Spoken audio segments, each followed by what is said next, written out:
And now, let's welcome your host of Aim to Purpose Spiritual Empowerment Hour, Louise Hicks. In this episode, Texas's first Black millionaire, It Takes a Village, with special guests, licensed psychologist and historian, Jan Higgins. Hello, world. How is everybody today? And we hope you all are doing well. Thank you for coming in to this episode today of Aim to Purpose Spiritual Empowerment Hour. And we are excited. We have a very special guest today who's going to share some empowering information with us. And before I introduce you to our guest, let's let her introduce you to herself. We have something to share with you. A Black history lesson about a Texas man who lived life by his own rules. William McDonald broke barriers his entire life for himself and for others. And even in death, he had the last laugh against local racists. You can't talk about Black history in Fort Worth without telling the story of William McDonald, the first Black millionaire in Texas. And historian Jan Higgins says, a natural-born leader. People were in awe of Mr. McDonald simply because of his brashness, his boldness. At 18, McDonald worked as a school principal in Kaufman County. At 21, he joined the state's Republican Party, eventually becoming chairman. He joined forces with a railroad executive, the two of them brokering deals that helped McDonald get rich. He was just a figure that was respected and revered. McDonald was 40 when he moved to Fort Worth's Terrell Heights neighborhood.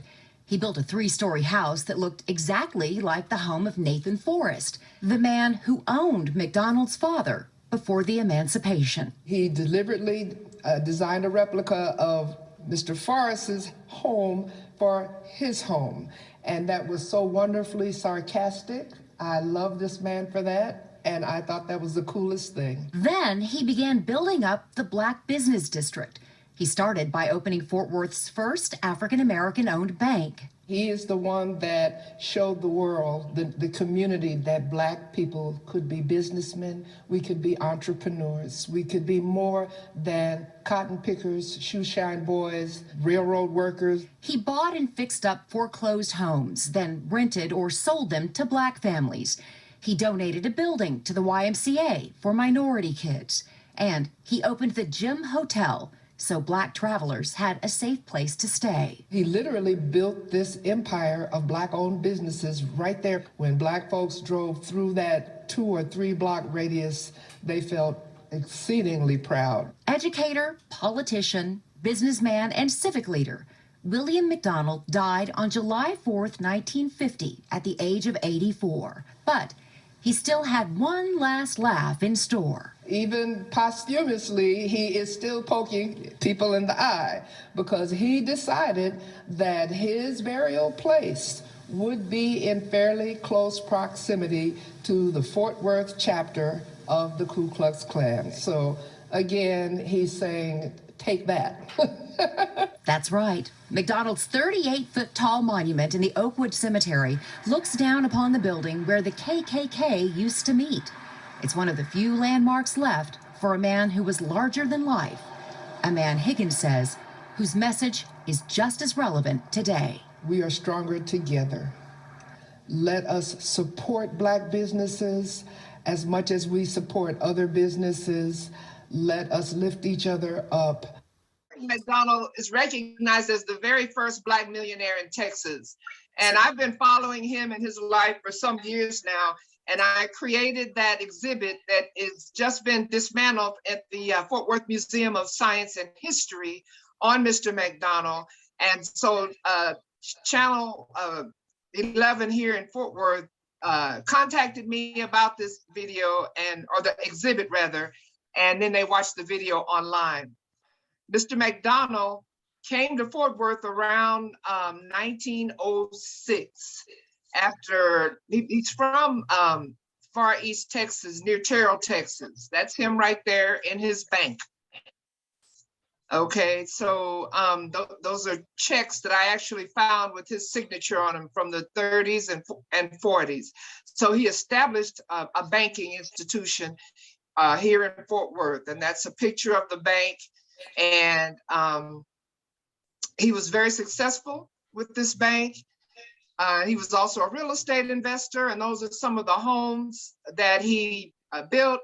And here we are with his YMCA, and he also established the Gym Hotel.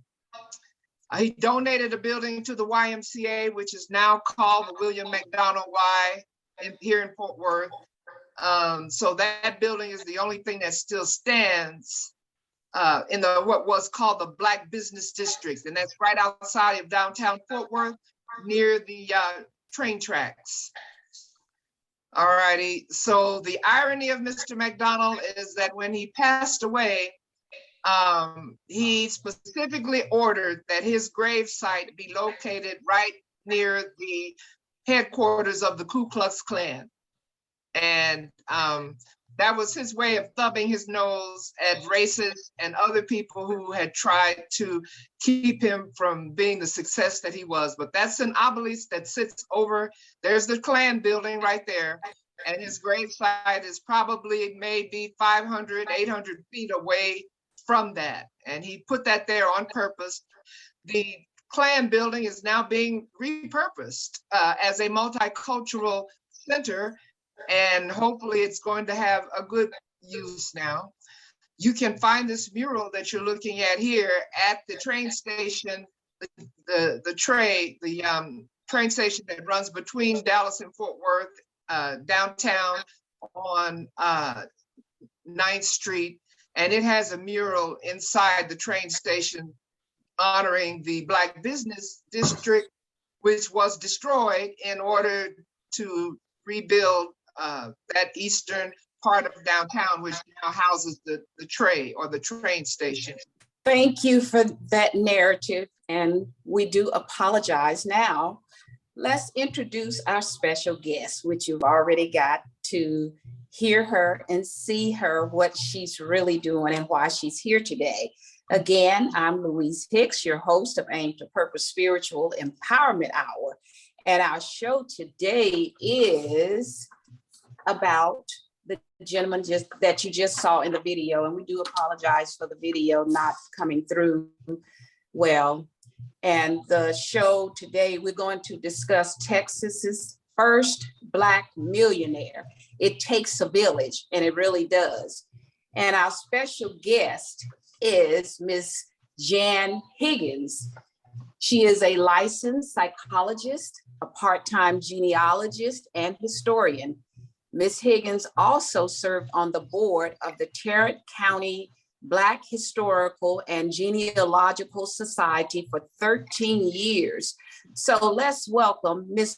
Jan Higgins to our show today. And she's going to share some information about why she chose the field that she's in and tell us about what each one of her career goals or objectives or what she's doing now. She's going to share with us about the licensed psychology, what that really is, what it looks like, what she does, what is a part-time genealogy or what is a genealogist, and a historian. So Ms. Higgins, go ahead and share with us. And thank you so much for coming in today. Thank you. I'm excited to be here. And anytime people want me to talk about history, I run to that. And it's very exciting a topic for me. I'm Jan Higgins. I am a licensed psychologist in the public school system, where I have been for almost 40 years. I work with students with disabilities, placement in special education, counseling, and those types of things. And that is the career that I have enjoyed, and it has provided me the stability that I needed, while I've been able to dabble in other things like genealogical research and history. And I guess my journey towards that started maybe in probably the late 90s, when someone gave me some vintage photographs of my grandfather and all of his siblings that had to have been taken sometime in the late 1800s. And I was so enamored by those vintage photographs of Black folks in wearing suits and able to get pictures taken that I started to scrapbook. I said, I want to place these in an elegant manner in a scrapbook. And so I did that and finished my first page. And then after that, I said, well, let me start researching these people and what they did and who they were. So that's when I joined a website, ancestry.com, and started researching. And if you're an amateur researcher, that's the perfect place to start. They are not paying me to give them that plug, but you put your name in there in the engine and your parents' name and as far back as you can remember, and that engine will start working. And as you continue to type information in there, you get those little green leaves that pop up, and they tell you that they found something. Maybe they found your great-grandfather's draft card from World War I. Maybe they found a picture that some distant cousin posted of someone with that name, and you need to verify that that is your relative. All kinds of things will pop up. I met, people on that website that had things that they wanted to share. And just by doing that, I now have like a will that one of the slaveholders left, leaving my great-grandmother to his child, and she's mentioned in the will by name. And those things are so precious to me, and it really gives a very sobering look on what we've been through as African Americans. And so that journey then led me to seek out the Black history organizations here in Fort Worth and Tarrant County, which brought me to the Tarrant County Black Historic and Genealogical Society. Our base is in Fort Worth. They're in a museum located in the hood at 1020 East Humboldt Street in Fort Worth, Texas. If you're familiar with Baker Chapel AME Church, it's going to be right across the street from there. And so with that wonderful group of people, I then began to create these YouTube videos that you are seeing. I'm working on my 5th installment now. I think Mr. Mcdonald was the very first video I did. And then I've done like the history of Watch Night Service, and another one, the history of I Am Tarot, which is the first Black high school for students in Tarrant County. So if you go to the Tarrant County Black Historic and Genealogical Society, you ought to be able to find those videos or links to those videos. It's tarrantcountyblackhistory.org. That is our website, tarrantcountyblackhistory.org. And we also have a Facebook page as well. But Mr. William Madison Mcdonald is the son of slaves, and he was born in 1866. So we know that's right immediately after emancipation. And he didn't waste any time worrying about the fact that it was Jim Crow and people were, Black people had just come out of slavery and all of that. He went about the business of getting an education and trying to be somebody. So he finished high school, started college, but as far as I know, did not finish college. And but he was so intelligent and so self-trained from this rancher that he worked for. He managed to talk himself into a job as principal there in outside of Tyler, Texas, of a colored high school. So he did that for a while, and then some kind of way he got interested in politics. And at that time, of course, remember, we're in the age of Lincoln. So everybody, most Black people were Republicans at that time. So Mr. Mcdonald joined the state Republican Party, and he ended up becoming the recording secretary and other high-ranking positions in the Texas Republican Party. At that point, he hooks up with a wealthy Englishman, and his name was Ned Green, and he was a colorful character, and his mother was a colorful character. She's known as the Witch of Wall Street. And if you just jot down the Witch of Wall Street and Ned Green, you'll pull up the life stories of those two people, but they're from England. And somehow they meet up with this son of slaves who's just trying to be a secretary and such.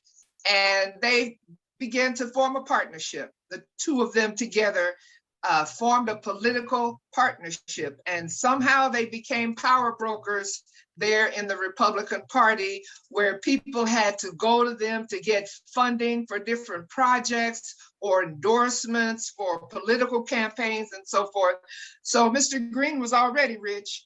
And by the time he hooked up with William McDonald too learned those tricks of the trade real quickly. And he also started amassing a fortune.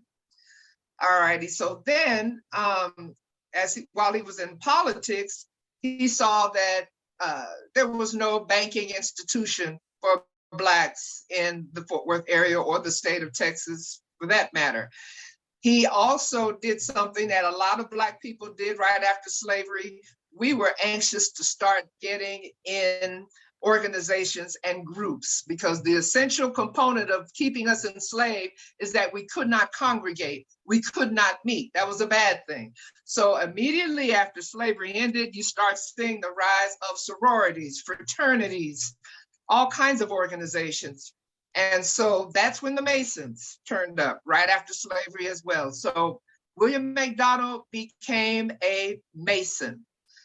And so it was the Masonic Lodge that helped to give him the funding and the resources, along with his political pursuits, to establish the Fraternal Bank and Trust. All righty, so that was a bank that was established by the Texas Masons. So if anybody out there knows a Mason or has relatives who's a Mason, they're going to be able to tell you some of this history, hopefully.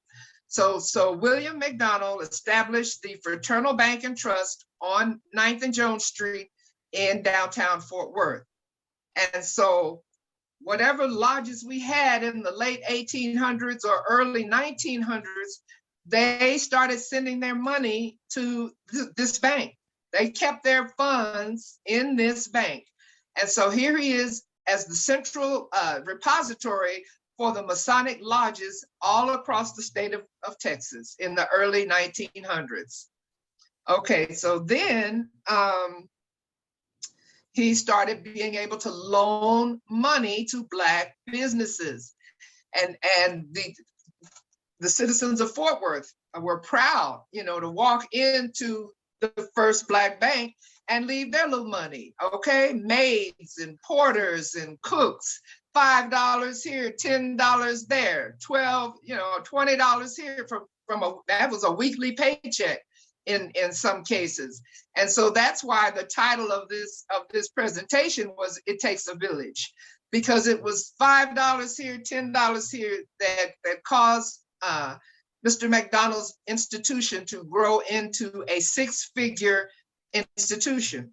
And so by the time of the stock market crash in 1929, he was big balling and shot calling. And all of the white banks that were failing then turned to Mr. McDonald for loans. He was having a blast in the 20s while everybody else was jumping out the window and such. And so he was able to bail out white banks, and he was able to loan money to local residents who had been Black residents who had been turned down for loans. So he did extraordinarily well just with the concept of collaborative economics. That's one of the Kwanzaa principles. And somebody will have to tell me which one it is, Kuji Chagalia, or I could name them all, but I have to stop and research the one that talks about collaborative economics. So a simple concept that needs to continue to thrive as we need to support Black businesses. That's what needs to happen. So Mr. McDonald, and by the way, while Mr. McDonald was rising to success, he, of course, got the attention of media. And someone with the Dallas Morning News, I believe, made a statement in an article or whatever that's saying William McDonald was a goose-necked Negro with an Irish name. So when people poke fun at you the best thing you can do, of course, is not empower them to break you down. So Mr. McDonald then said, Gooseneck, okay, I'll take that name. You know, the name just stuck. The next person wrote about it, the next person wrote about it. So what his name, I guess, is in the media, if you Google it, is William Madison Gooseneck McDonald. And all the Black residents just started calling him Gooseneck. So when you see all of his tributes and plaques around town, it will have Gooseneck in quotes, because he was a gooseneck Negro. He's tall and wiry fellow with a long neck. And so he was like, okay, fine. I'm laughing all the way to the bank. So he called himself Gooseneck at some point. So what I loved about this man is that he did not allow other people to take his power. He laughed at ridicule. The house that he built, which is located on the corner of Terrell Avenue in Tennessee, he built a home that was an exact replica of the mansion that where his father was a slave. He did that on purpose. The mansion in East Texas of his dad's slaveholder is an exact replica. He found a Black contractor when he moved to Fort Worth in 1906. And he found a Black contractor to replicate this 3-story mansion there on Terrell, and that's what he did. So that's one of the things that he did to just sort of thumb his nose at racism.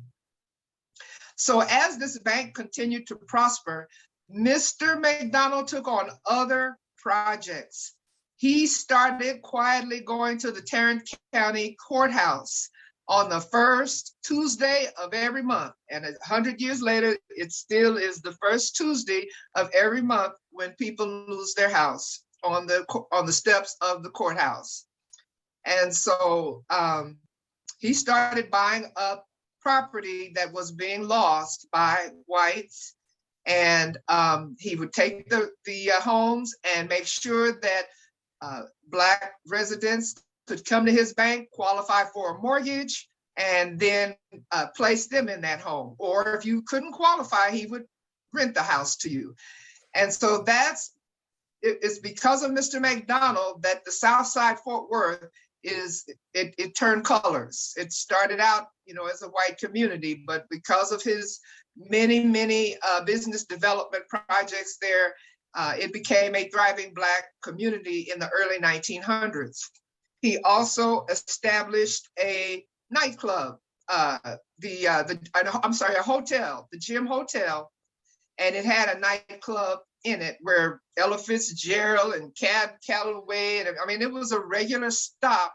This hotel was on the way to, while they were traveling. It was on the Chitlin Circuit, where Black entertainers came and played and stayed.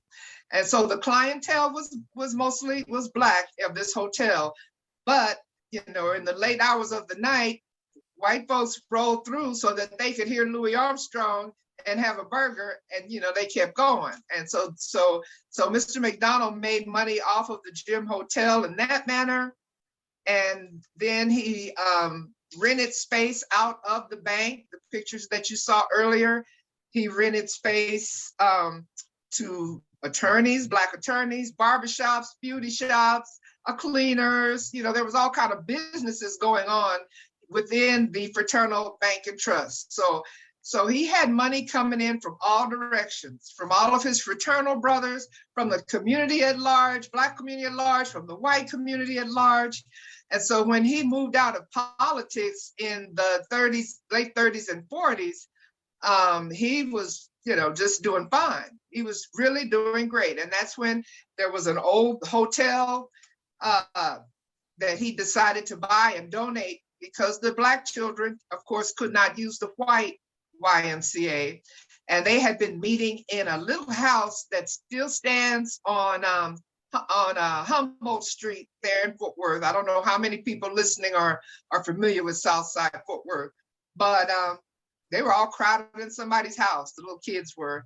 And so Mr. McDonald in the late 30s just bought a bank and said, here, this is for you guys. And so that bank was eventually torn down, and the Mcdonald YMCA was renamed and moved to a state-of-the-art facility that just got remodeled maybe 5-10 years ago, and it's on Berry Street in Fort Worth. It is absolutely gorgeous, and it's going to the museum exhibit that just ended at the Fort Worth Museum of Science and History. I believe it's going to be moved to the Mcdonald YMCA there on Berry. So Mr. McDonald was a friendly guy, and he had 5 wives. He had 5 wives, only one of whom I think passed away. The rest of them, he was, you know, just they would be getting divorced and such. And so, but he remained married to his last wife, May Pearl McDonald, until his death. And he passed away on the 4th of July, 1950, after being, you know, in his home for a couple of years. He was bedridden the last 2 or 3 years of his life in that lovely home there on Carroll, a 3-story mansion. And so he had all of his affairs in order. He had a will and specific instructions. And he said, this is what I want to do when I'm buried. I want you to go down to Main Street to the Trinity Cemetery, which was a Black cemetery. And I want this 30-foot tall structure, this obelisk, it's called. It just looks like a big tall spike. And I want it facing the building of the Ku Klux Klan. And that's what they did. And that's where the gravesite is right now. I went to visit it, and it's still looking over that building. That building was bought by a pecan company of some sort, and it was a manufacturing plant for pecans. But it's been vacant and desolate for probably the last, I don't know, 30, 40 years, probably. And so they knew the history of that building, and the city has decided that it needs to be a beautiful facility for multicultural arts. And so I think that's an appropriate tribute to Mr. McDonald, but he truly, truly made his mark on Tarrant County Black history, and anybody over the age of 50 or 60, I guess, who's lived here or has family here should be able to tell you about Mr. William Madison Gooseneck McDonald. Wow, we thank you for that story. And I wanted you to come in and share this because I, for one, I didn't even know there was a museum in Fort Worth. Now, the reason I got Ms. Higgins, everybody, is because my brother had seen an article about Mr. William McDonald being the first Black millionaire in Texas. I didn't know that either. I knew nothing about Mr. McDonald. And this is our history. And that's why it's so important that we share information. And I want to read something that you couldn't hear on the video that we attempted to share, but hopefully we'll get the video in doing the editing before we put it out on YouTube. If not, we'll have the link where you can go and see it. But Ms. Higgins said, "We are stronger together. Let us support Black businesses as much as we support other businesses. Let us lift each other up. Let us trust each other.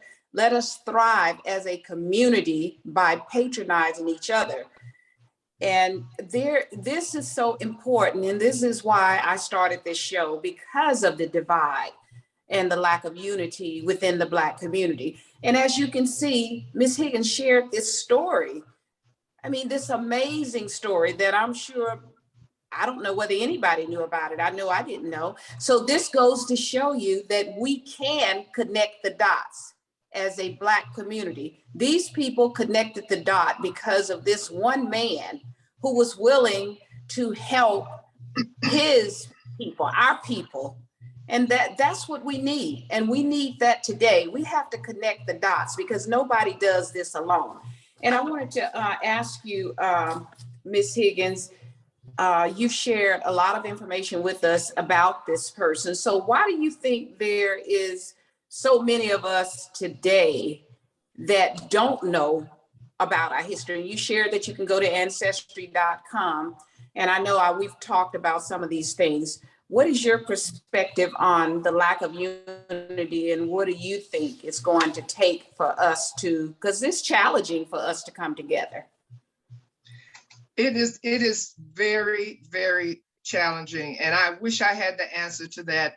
But technology has taken over, and it has carried young people's minds in all different directions. They are preoccupied with fads and different types of content that is not very historic. And I think the fact that they have not had access like we did to elders who lived through the Great Depression, who lived through Jim Crow, because they don't have access to those elders anymore, I think that could be why they don't appreciate history. And I don't know. I was raised by a grandmother who was right there in the middle of the Great Depression and could tell me about FDR and everybody else. And she appreciated every penny that she got. And I watched her struggle for every penny that she got. But there's something that is a missing link in society today that has shifted our values. And I really can't put my finger on the cause of it, but I just know that, there are students sitting inside of I Am Terrell High School who cannot tell you who I Am Terrell was. And, and other historical places around town. And so not only can they not tell you, they do not much care. And I asked my own children, what specific event happened this past week? And they were like, yeah, some black lady. Yeah, some black lady. She was, and I mean, these people are in their 20s. I'm so embarrassed. Right. This black lady, she got elected to something. And I'm like, ooh. And you're so right. That's a major issue. And I came along, like you said, this Mr. William Mcdonald passed away on July the 4th, 1950. Okay, that was a year prior to my birth. I was born in 51. And I know they call us old school and so forth. But the whole matter of the fact is we were more in touch with our ancestors, because where I came from, Cooper Road, USA in Shreveport, Louisiana, when I grew up as a child, we could go and leave our doors open. And we were a close-knit community where anybody's parents could chastise your child if you were doing wrong and take you home to that parent and let you know you weren't supposed to do this. You could get chastised again, and it could have been a little bit worse than what you got from the other parent. And that doesn't happen anymore. We've lost our way, and it's so sad. And we've gone backward economically because you've given us so much information in spite of what was going on back then with the racism. This man he had white people borrowing money from him during the Great Depression, 1929. So that should tell us something, Black people, that we need to wake up. Because if this man could do it and our ancestors could go through what they went through, the rapes, the castrations, the hangings, this tells us we have a problem moving forward. And it's a lack of connecting the dots and unity. We had more unity back then than what we have now. That's why it's such a challenge, because we're focusing on the wrong thing. And you hit the nail on the head when you made a statement earlier, when you were just speaking. It's like they don't care. Like they didn't even know that Ketanji Brown Jackson became the first Black woman to be appointed to the Supreme Court of the United States. And young people aren't interested in our history. And I always bring up Dr. Claude Anderson because I've seen him speak. I've read his book, Black Labor, White Wealth. Every parent should have that book. Black parent, It would be good if white and other ethnicities would read it too, because we would bring about a more harmonious society, and people wouldn't be complaining when Black people of slave descendants are asking for reparations. And it's so ironic that when a lot of Black people talk about it, the reparations, some Black people are saying, oh, well, I don't know why you're asking for that. Where are they gonna get the money from? And they're gonna get it from where they give it to everybody else. Just like the situation with the Ukrainians. And that's a sad situation, all the atrocities that are going on over there. But look what the administration is doing. They're finding money. The same with Afghanistan, the same with the Holocaust. Nobody is complaining about that. So why are you complaining when Black people worked here for all those years, beaten down and given nothing, free labor? That's an atrocity. And here we are, almost 500 years, we're still fighting for freedom and liberation as Black people. Other ethnicities can come in this country and get money, and just because Black people are asking for what's owed to us, because it built white wealth. And I don't have an issue with talking about it, because no ethnicity in this country now has suffered the atrocities of Black people in America that are descendants of slaves. We are the descendants of these slaves that suffered all these atrocities. And I've even had some white people to tell me, oh, well, I didn't do it. Those were my ancestors, blah, blah, blah, blah. But it's still going on today. Exactly. And that's what I tell everybody. Personnel, human resource departments, behind closed doors, still going on. Yes. And employment is atrocious. 20th century, 21st century, I know firsthand because I've gone through it. 20th and 21st century, highly intelligent Black woman. And I'm out here going through these employment discriminatory practices with some white people that don't have half the brain that I have. And I've seen it, and I don't mind calling it out, because that's what happens. And many of us, like you said, we've become complacent.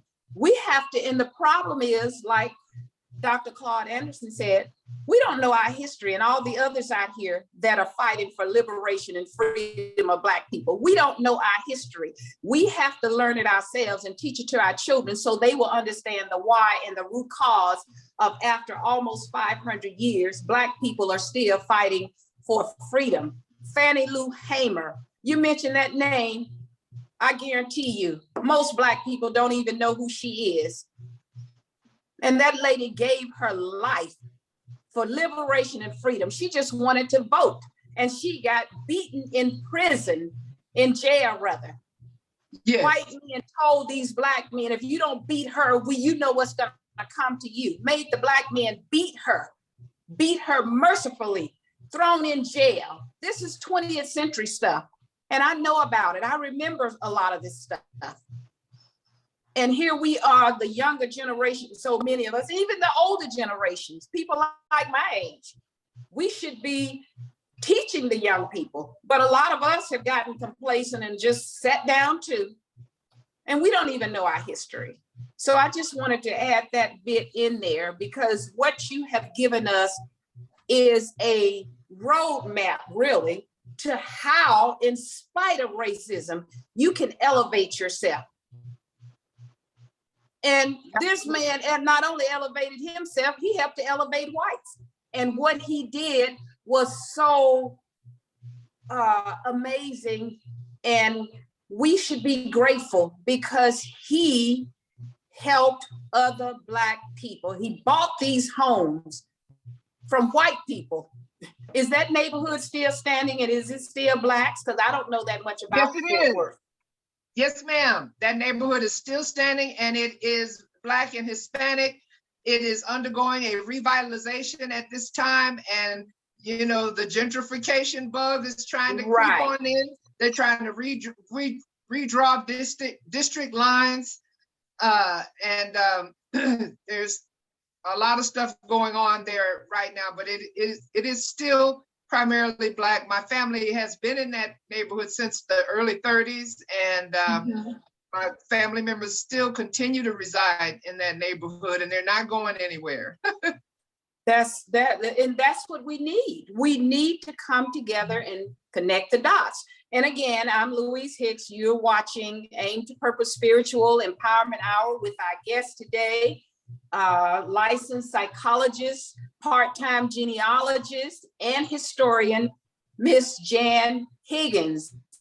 And she has shared this information with us about this first Black Texan millionaire, the first Black millionaire, I should say, of Texas. And how she has explained how it takes a village. So we have to connect the dots because we cannot do this alone. And I know when I'm on social media now, I have a presence on social media. I have these trolls that come on and they're talking a bunch of nonsense because they don't want to hear the truth, because you're not going to get the truth in the white institutional schools. And by the way, the schools that are by design to dumb us down so that we don't do what this Mr. William Mcdonald gooseneck did. The man was a Republican. I bet you guys didn't know. A lot of people don't know because they're on that Democratic bandwagon that does nothing for us but give us a bunch of hogwash of what they're going to do. And then when they get in office, it's business as usual until the next election. But a lot of Blacks were Republicans back then. And he was was he elected or was he appointed? An official within the Republican Party. Back he was then, appointed, I believe. This is what this Black man did. And this should inspire us as Black people to recognize and realize what you can do. The atrocities that our people suffered, and then they worked hard like Harriet Tubman and Sojourner Truth and Ida B. Wells, Frederick Douglass. I mean, we could go on and on naming these people. And here we are, we don't have the challenges that they had, because at least we didn't have the shackles, but we are shackled in our mind. So we have to have a renewing of the mind so that we can connect the dots and come together, because we cannot do this alone. And I was so happy my brother sent me that article, Ms. Higgins, because I did not know. And I know a lot of people didn't know. And by the way, does anyone want to have a comment? Would you like to make a comment? Because we're nearing the close. We're a little bit over. But if you have a comment, can you let me know? And you can make a comment about the show today before we have Ms. Higgins to do some closing remarks. Okay, so I want to personally thank you, and I'd like to meet you since I'm now living here in Texas, in Corsicana, which is not far from Fort Worth. And I did see something in the chat, so let me see what it was, because I think I did see someone had put something in the chat here. So let me check it. Okay, they said they love this. This is from Shamika. She says she loved this, and she's also an entrepreneur. And my son, Ken, who helped me, he's an entrepreneur, has his own business, Kinetic Fit and Wellness. Shamika has her own business that she's embarking upon. So if anybody would like to get in touch with Ms. Higgins and find out how you can do research, because she said how you can do your own family research on ancestry.com. So to reach her, I got in touch with her through the Tarrant County BlackHistory.org. Right, Tarrant County. Would you repeat it, Ms. Higgins? www.tarrantcountyblackhistory, one word with no spaces, tarrantcountyblackhistory.org. Okay, you heard it right there, how you can get in touch with her. www.tarrantcounty, is it .Black History? No, tarrantcountyblackhistory.org. Okay, www.tarrantcountyblackhistory.org. And that's how I got in Yes. touch with her after I was sent the article. And I'm so glad she could come in and share that, because we need to know our history and we need to know our ancestors' history and the things that we can do ourselves to elevate ourselves, because nobody else is going to elevate us. We can see that. We're always the last people to be elevated. You can see that by what happened with the Haitians, how they were roping them. But the other ethnicities were welcome with open arms, but the Haitians were not. And that's so sad, because we're all human beings. And until we come to grips with that, we're always going to have a chaotic America like we have right now, a divided, chaotic America. So Ms. Higgins, again, thank you for coming in. And I'd like for you to give some final thoughts on what your perspective is on helping us. I know you've given us some about what we need to do. And our own children don't know a lot of this stuff that we, as what you're doing, knows and how. And I can't mention Dr. Claude Anderson's book enough. Go out and read that, please, everybody. Black Labor, White Wealth, and his other book, which is Powernomics, which he's giving information. Oh, and one other thing real quick before you do that, you had mentioned about the keeping us from being congregated together. And Yes. that still goes on today. I can share that with you. It goes on today on jobs. You're on the job, believe me, if they see a bunch of Black people, it's happened to me, congregated and speaking together, they want to know, what are you on break? What are you doing? They're suspicious of everything we do, but they can do what they want to do. And Yes. that's why, and I'd like to congratulate Judge Ketanji Brown Jackson for becoming the first Black female, because it should have been to the United States Supreme Court. It should have been done a long time ago with Judge Motley, because that was back in the 60s or 70s. This lady, Judge Motley, was a great Black female judge as well. So this could have been a long time ago, but because of white supremacy and the white privilege, it wasn't done. So I just wanted to point that out. And if you could go ahead and give us some final thoughts so we can close out for today. We did have a little bit of late start too, because of the technology problem. Well, I guess just the food for thought for me is, if he can do it, why not me? A man who was the son of slaves, a man who brushed off comments, like they didn't matter, and racism like it didn't apply to him. If he can do that, why not me? If he could convince others to have faith and confidence in his business acumen, so can you. If we can take our Black dollars and run to McDonald's and run to Burger King, why can we not take them and run to Mama's Fried Chicken? If we're gonna do it, we can do it. And I think that just having faith in yourself and sheer perseverance, because remember, this is a man that did not make it all the way through college. And this whole thing about success is not predicated on education or good looks or money or anything. This man had pure drive and perseverance. That's what he used as his fuel, drive and perseverance. And when you have that, you can overcome any and all obstacles. Yes, you can. Thank you for that, because that's exactly what we have to do, and we can do it. And also, just real quickly, starting next month, I'm going to have another event, Vision on Board. And the discussion this time in the vision boards is going to be virtual, and we will have the invitation out on Eventbrite. And it's going to be Black women designing their lives for the future. And also it's going to be a pay event, not a lot, minimum. And we are, because it's Mother's Day month, we're going to allow a mother to bring her daughter. The daughter has to be a specific age. All the specifics will be there. And the daughter will not have to pay. Only the mother will have to pay. So we look forward to that. It's going to be the whole month of May, where we're going to do some dynamic things with vision board, because we need a vision. And as you can see, Mr. McDonald had a vision. Not only did he have a vision, he put that vision into action.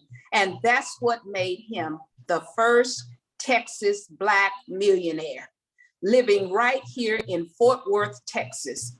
So if he can do it, we can do it as well. But that does not mean we don't deserve our reparations, because based on our ancestors getting free labor, I believe in reparations for us. Other people have gotten it, they're giving free money, and these people haven't even done anything in this country to build this country. Our people, built this country.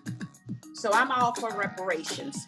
So with that being said, we're gonna close for today. And again, thank you so much, Ms. Higgins, and we appreciate you. I look forward to meeting you one day. We'll have to get together and have lunch together. Is that a deal? Yes, ma'am. We will do it then. So I always close every show with your power lies within you. Let it loose. Until next week.